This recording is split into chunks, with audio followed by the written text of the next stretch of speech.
There is going to be the alien deception and a likely global financial crisis. Then will come the start of the Third World War.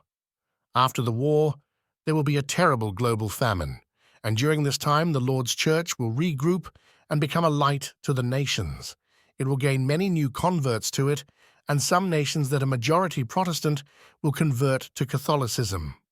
Then a council of nations will be called, and many people will gather to discuss the future of the world and how to recover.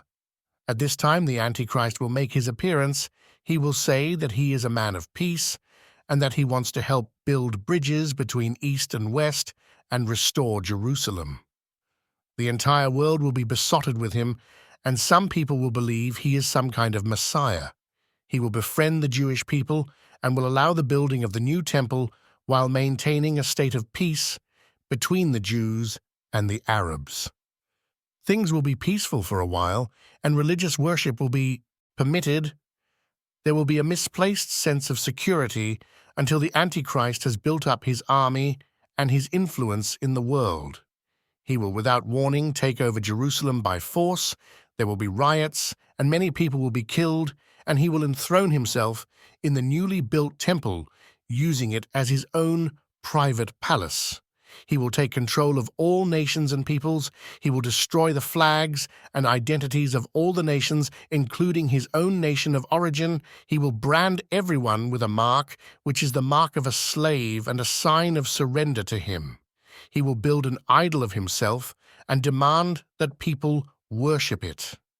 The Lord's Church will speak out against him, and he will be furious, and he will kill Christians and others who refuse to receive his mark. He will order that Christianity is forbidden and that all places of worship be destroyed. Many Christians will be forced to flee into the wilderness or go underground. He will persecute the Lord's Church mercilessly, and his favorite form of torture and execution will be to crucify those who are caught.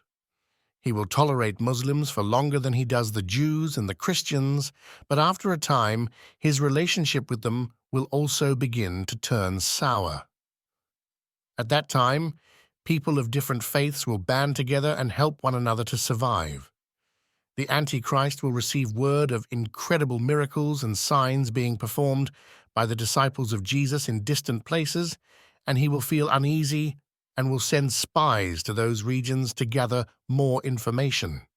One day Jesus Christ himself will appear to the Antichrist in a vision, and the eyes of the Antichrist will bulge, and his mouth will be agape in fear and terror, and he will drop dead on the spot.